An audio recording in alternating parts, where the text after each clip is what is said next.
Hoje eu quero compartilhar com os irmãos uma mensagem de direção, de orientação para a igreja no ano de 2022. Marcos capítulo 12, a partir do verso número 28. Nós temos como uma missão estabelecida já desde o ano passado, que é sermos um sinal visível do reino de Deus. E para que nós sejamos, meus irmãos, um sinal visível do reino, nós entendemos e estabelecemos 3 alvos, 3 atitudes, 3 ações, 3 metas. Para que nós possamos ser um sinal visível do reino de Deus, primeiramente nós precisamos amar ao Senhor. Sem o amor a Deus, jamais nós vamos conseguir ser esse sinal, sinalizar o reino. Uma segunda atitude necessária é fazermos discípulos. Sem fazermos novos discípulos, trazermos novas pessoas para a igreja, preenchermos essas cadeiras que estão vazias ainda aqui no templo, nós não vamos fazer a vontade de Deus e sinalizar o reino de uma maneira efetiva. A igreja precisa crescer numericamente e o fazer discipulado é uma ferramenta indispensável. E nós temos uma terceira meta, que é justamente servir a comunidade. Quando nós falamos de servir a comunidade, nós nos referimos a você exercer os dons dentro da igreja, a comunidade da igreja local, como hoje a irmã Bruna está estreando aqui no Ministério de Louvor, vocês devem ter percebido, a primeira vez que a irmã Bruna está ministrando junto com o Ministério de Louvor. Temos uma bateria parada, temos um contrabaixo parado, e temos dons que podem ser exercitados. Então você pode colocar o seu dom em prática para o serviço da igreja. Os outros ministérios que a igreja tem, o seu talento, o seu dom é importante. Então, irmãos, para que nós possamos sinalizar o reino, nós precisamos amar a Deus, precisamos fazer discípulos e precisamos servir a comunidade. Se nós fizermos isso, aí nós podemos sonhar com alvo até o ano de 2025. Qual que é o nosso alvo para 2025? Chegarmos a 100 membros. Alcançarmos 100 membros arrolados, mas também integrados na igreja, participando, 100 membros que nós possamos então declarar para o Senhor que a igreja está crescendo.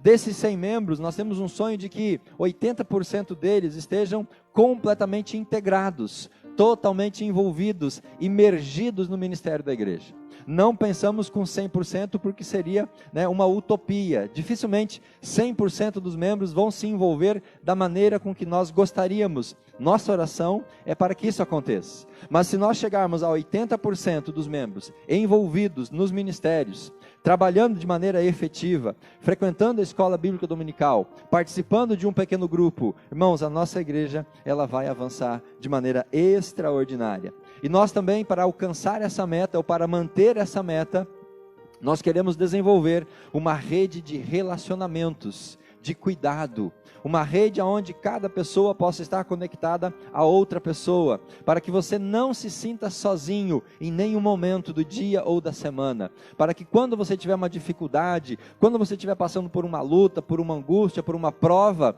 você possa ter alguém para quem você possa ligar, pedir uma oração, alguém que possa estar junto com você e ajudar você a passar por aquele vale. É isso que nós sonhamos para a Igreja Batista no Morumbi, neste ano de 2022, no ano de 2023, 24 e 25. Nós temos 4 anos para alcançar esta meta, essa visão. Nós temos, meus irmãos, esse tempo para nós podermos sermos diferentes e agirmos de uma maneira diferente. Vamos para o texto da palavra de Deus, Marcos capítulo 12, verso número 28. Chegando um dos escribas, e tendo a discussão com eles, vendo como Jesus houvera respondido bem, perguntou-lhe: qual é o principal de todos os mandamentos? Qual é o maior dos mandamentos? Qual é o mandamento mais importante? Jesus respondeu: o principal é, no verso 29, ouve, ó Israel, o Senhor nosso Deus é o único Senhor. Esse ouve, ó Israel, é uma expressão muito significativa para o povo de Israel. É o Shema para Israel. Não apenas para ouvir e escutar, mas para o ouvir e obedecer, para o ouvir e praticar, para o ouvir e trabalhar para o Senhor.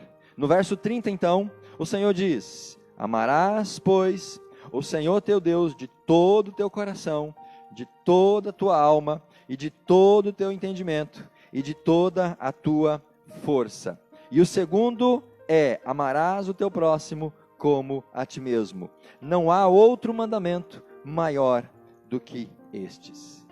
Então, meus irmãos, você e eu como igreja local, se nós queremos manifestar o reino, se nós queremos ser esse sinal visível do reino, por quê? Porque o reino, ele não é visível para as pessoas. O reino de Deus não é material. O reino de Deus não é tocável, palpável. O reino de Deus, ele é espiritual. O reino de Deus, ele está em nós, dentro de nós. Lá no livro de Lucas, quando Lucas escreve sobre o reino de Deus, ele fala que o reino de Deus está entre vocês, ou dentro de vocês. Significa então que, para que as pessoas incrédulas, aquelas que não conhecem a Jesus, aquelas que ainda não se converteram, para que elas possam perceber o reino, elas precisam de um elemento, elas precisam de um instrumento, e esse elemento sou eu.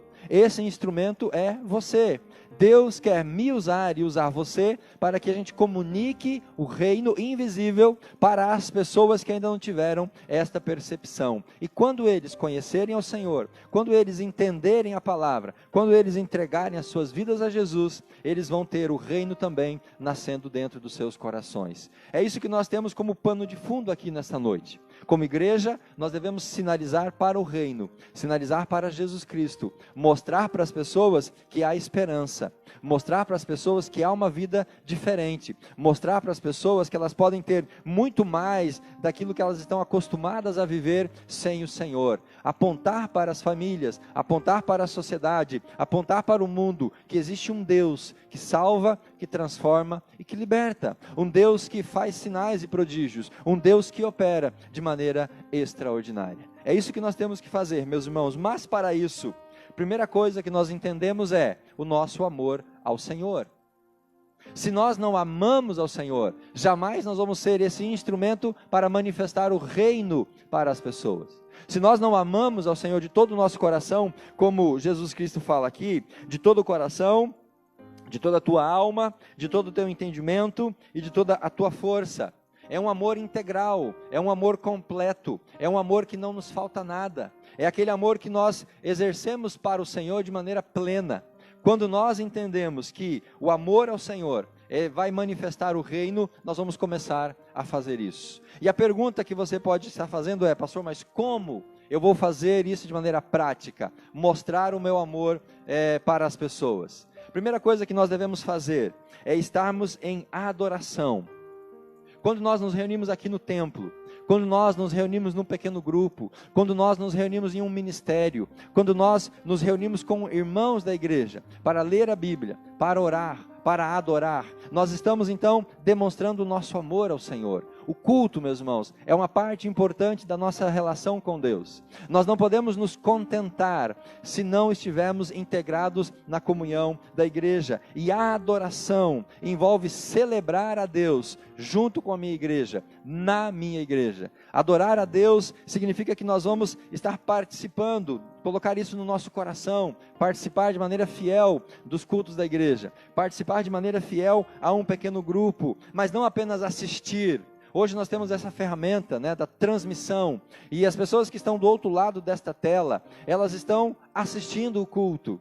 Essa semana uma irmã disse que ela não pôde vir para a igreja e ela ficou em casa e ela assistiu pelo culto. E literalmente ela disse: pastor, eu assisti, eu não consegui participar, me envolver, porque ela estava longe da comunhão, ela estava longe do meio da igreja cristã. Irmãos, a adoração, ela não pode acontecer, e raramente ela vai acontecer se nós estivermos sozinhos, se nós estivermos nas nossas casas, se nós não estivermos integrados e imergidos no meio da igreja. Se você quer mostrar amor ao Senhor, você precisa adorar ao Senhor. E a adoração faz parte desse processo. Uma segunda realidade é a devoção.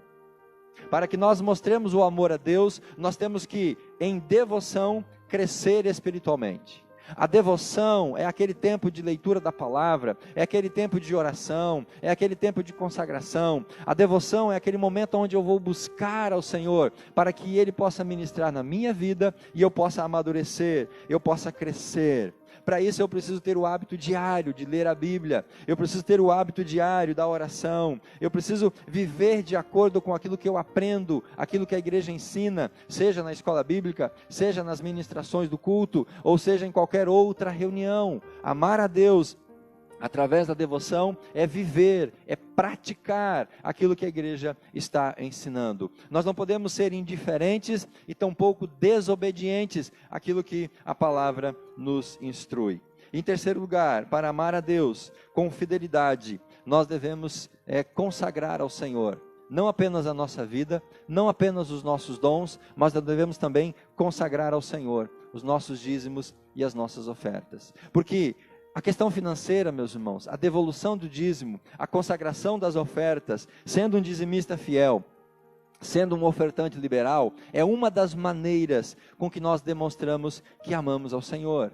Se nós não rompermos esta barreira financeira na nossa vida, em demonstração de amor ao Senhor, nós jamais vamos ter uma plenitude na presença de Deus. E por mais que nós sejamos fiéis em outras áreas, por mais que nós sejamos fiéis em outras realidades da nossa vida com o Senhor, se nós não rompermos essa barreira da fidelidade financeira, nosso amor para o Senhor sempre vai estar em falta.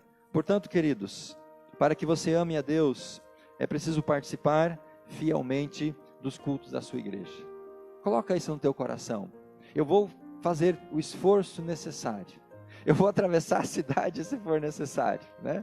Eu vou trocar a minha escala de trabalho se for necessário. Eu vou priorizar o horário do culto da minha igreja para que eu esteja lá, para que essas cadeiras que estão vazias, cada vez mais elas fiquem preenchidas com a presença dos irmãos. Nós temos, queridos, 65 membros arrolados na nossa membresia, mas nós dificilmente temos 65 pessoas presentes aqui no culto.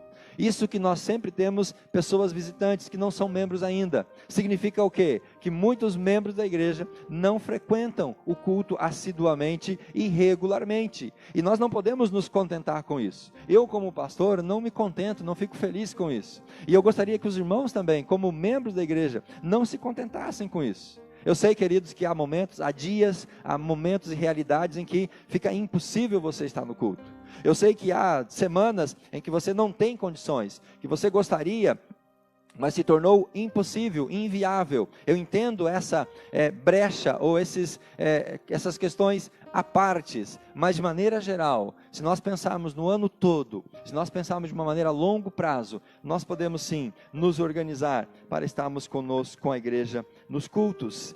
Também nós devemos ter o hábito da leitura bíblica diária e da oração. Nós também devemos sustentar o ministério com os nossos recursos financeiros. Fazendo essas três coisas, nós vamos demonstrar o nosso amor para o Senhor. Segundo lugar, Mateus capítulo 28. Precisamos fazer discípulos.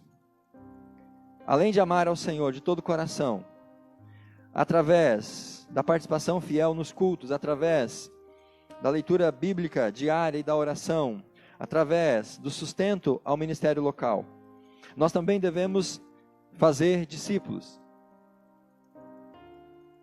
Nós devemos reproduzir espiritualmente. Capítulo 28 de Mateus, a partir do verso 18, a Bíblia diz assim: Jesus, aproximando-se, falou-lhes, dizendo: toda a autoridade me foi dada no céu e na terra. Ide, portanto, fazei discípulos de todas as nações, batizando-os em nome do Pai, do Filho e do Espírito Santo, ensinando-os a guardar todas as coisas que eu vos tenho ensinado, e eis que eu estou convosco todos os dias, até a consumação do século. Essa foi a última recomendação de Jesus para os discípulos. Esse foi o último pedido de Jesus para os discípulos: vão e façam novos discípulos. Nós não podemos, irmãos, ignorar esse desejo e essa vontade do nosso Deus.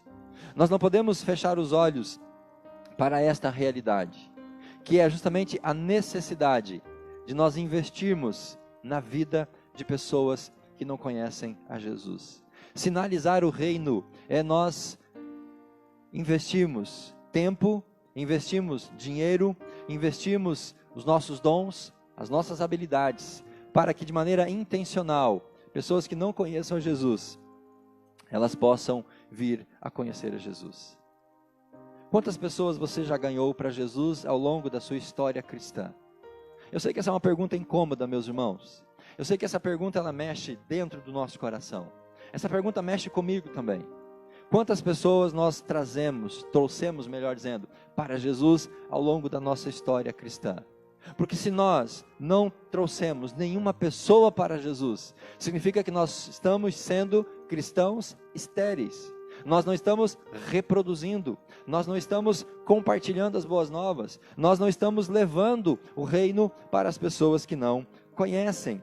E como nós podemos fazer discípulos? Bom, primeiramente, nós devemos investir em relacionamentos. Nós devemos investir tempo na vida de pessoas. Se você olhar para a sua conversão, se você olhar para a sua realidade, você vai perceber que se você entregou a vida para Jesus, é porque alguém investiu tempo na sua vida. Alguém dedicou tempo para você, foi visitar você, foi compartilhar a palavra com você.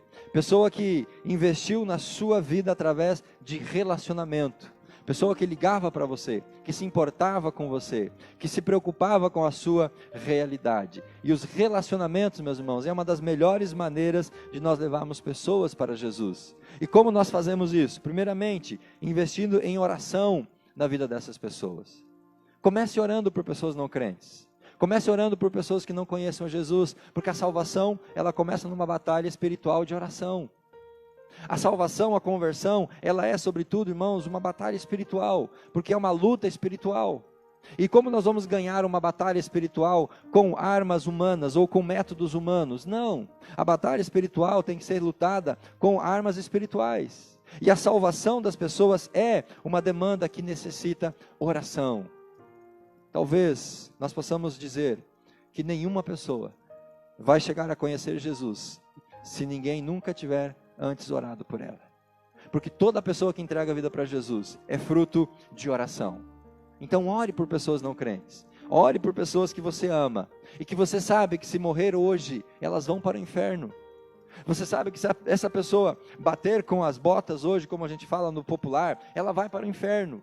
E se ela for para o inferno sem Jesus, Deus vai cobrar de nós essa responsabilidade. Deus vai cobrar de nós o sangue dessas pessoas. Então nós devemos orar, investir tempo e compartilhar o nosso testemunho pessoal. Nós devemos compartilhar aquilo que o Senhor fez na minha vida, nas nossas vidas. Uma maneira de nós atrairmos as pessoas para Jesus é mostrar a sua realidade, aquilo que Deus fez em você, o quanto Deus mudou você.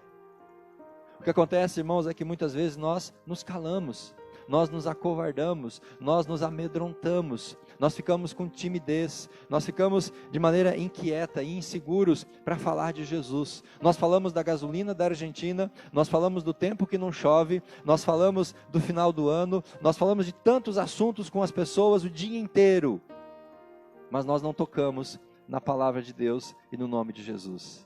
Então nós podemos e nós devemos sim investir na vida de pessoas através de relacionamentos, orando por elas e compartilhando o nosso testemunho. E uma outra maneira de fazermos discípulos é viver em comunhão com a igreja, é estar integrado com a igreja, porque aí eu vou me fortalecer, eu vou estar ativo no dia a dia da minha igreja, eu vou saber o que a minha igreja está pensando, o que ela está planejando, qual que é o seu alvo, qual que é a sua meta, e eu vou me envolver com esta igreja. E essa comunhão e esse envolvimento, irmãos, ele se traduz numa metodologia chamada pequeno grupo.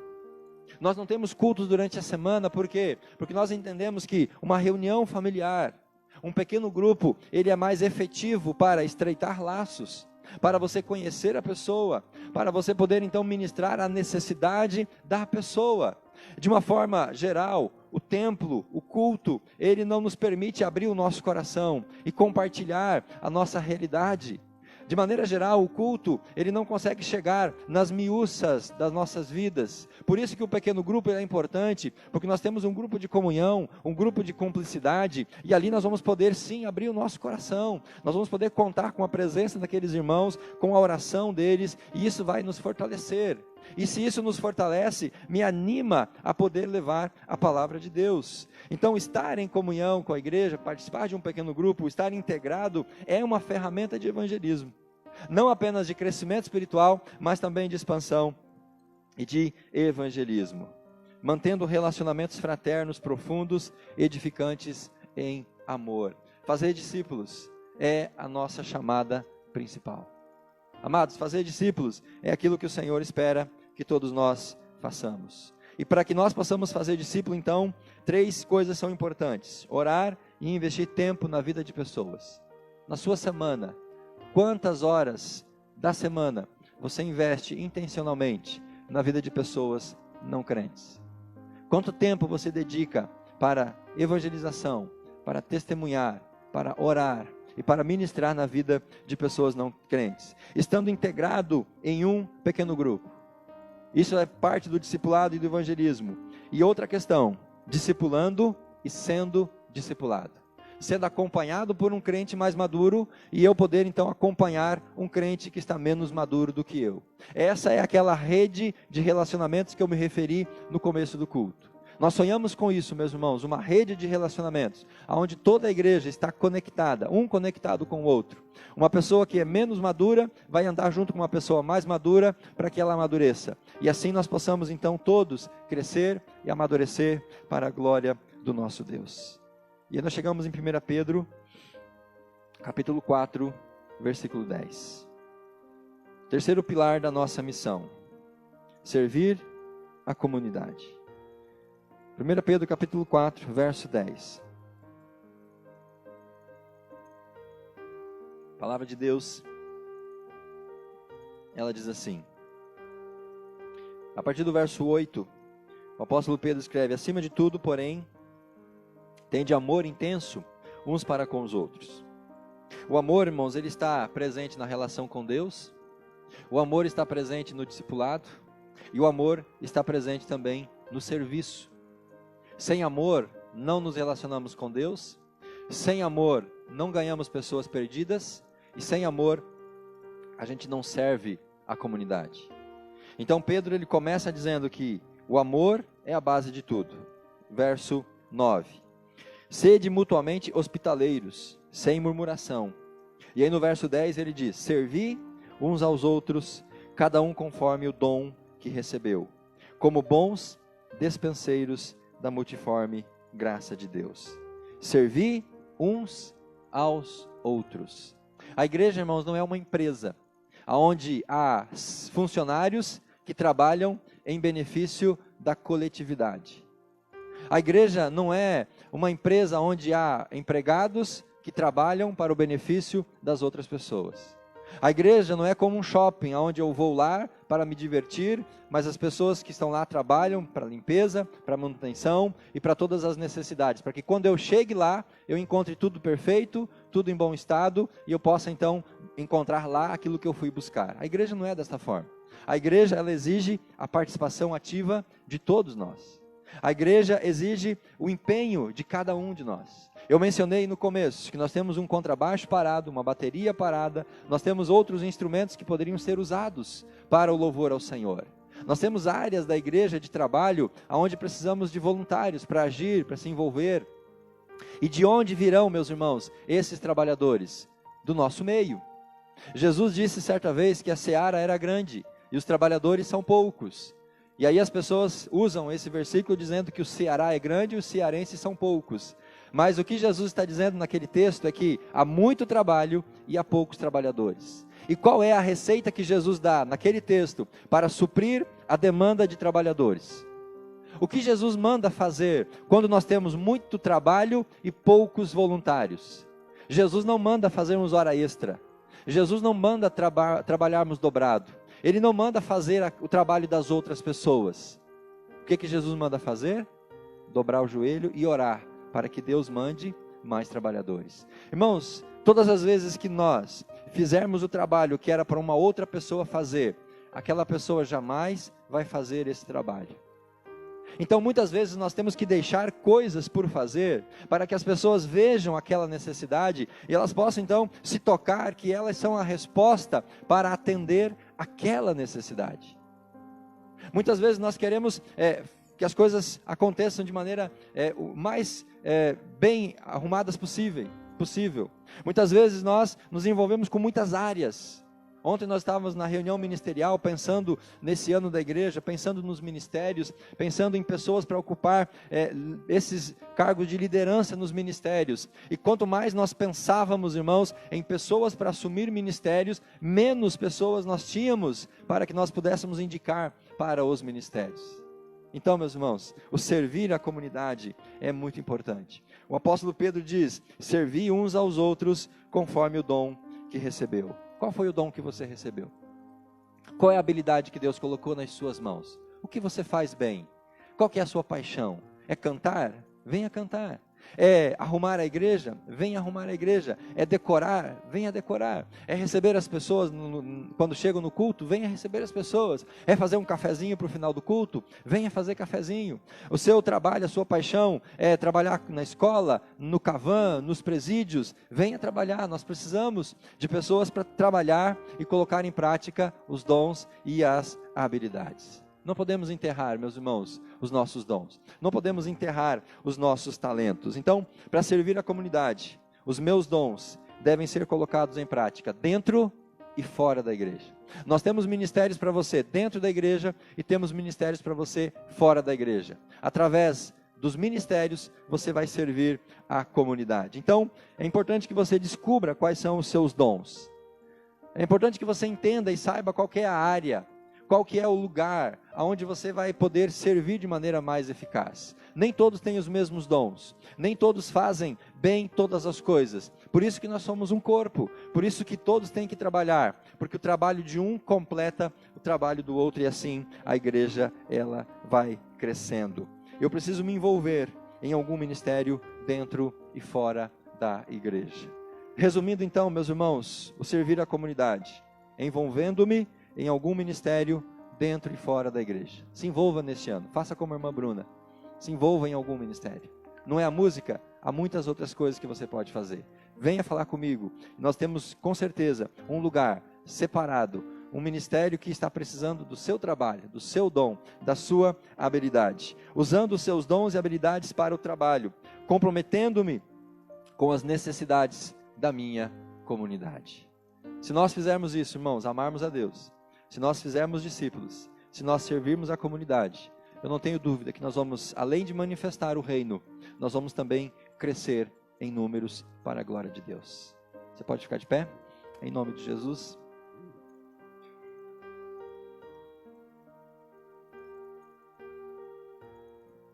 Deus, diante do Senhor, de maneira humilde e temente, nós nos apresentamos a Ti. Deus, esse é o nosso sonho como igreja batista no Morumbi. Ó Deus, nós queremos manifestar o reino.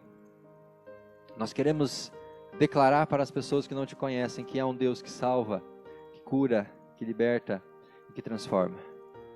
Nós queremos, ó Pai, ser esses sinais visíveis, que quando as pessoas olharem para nós, elas possam ver em nós servos dedicados, consagrados ao Senhor. Eu Te agradeço porque a Igreja Batista do Morumbi é uma igreja pequena, ó Pai, é uma igreja simples, mas é uma igreja dedicada, é uma igreja amorosa. Ó Pai, nós como uma igreja pequena aqui do bairro do Morumbi fazemos muito mais que igrejas que são maiores do que nós. Isso não é para a nossa glória, isso não é para nos exaltarmos, mas é para a glória do Senhor. E queremos fazer ainda muito mais, Deus. Sabemos que podemos fazer muito mais. Há tantas áreas que a igreja pode se envolver. Há tantos ministérios que a igreja pode estar fomentando para que Jesus seja anunciado àqueles que não Te conhecem. Para isso, Deus, queremos amar. Queremos Te amar de todo o nosso coração. Queremos, ó Pai, adorar ao Senhor. Queremos estar presente nos cultos, nas celebrações. Queremos, ó Pai, ser fiéis. Queremos, ó Pai, ser fiéis nas contribuições, nos dízimos. Ó Deus, nós queremos, ó Pai, também fazer discípulos. Queremos nos relacionar com pessoas não crentes. Queremos orar por elas. Queremos compartilhar o nosso testemunho. Pai, nós queremos viver em comunhão, seja nos cultos de domingo, seja nos pequenos grupos durante a semana, ou nos ministérios que se reúnem. Não queremos viver isolados, não queremos ser ovelhas perdidas, queremos estar junto com o rebanho, queremos estar em comunhão, porque assim, ó Pai, nós vamos poder servir a comunidade, vamos colocar em prática os nossos dons, os nossos talentos e as nossas habilidades. Abençoa a tua igreja, que esse ano seja um ano de avanço, um ano de conquista, um ano de vitória. E eu sei que o Senhor vai usar os meus irmãos, porque o Espírito Santo repousa sobre a vida deles, com poder e graça. Oramos em nome de Jesus. Amém e graças a Deus. Vamos cantar, queridos.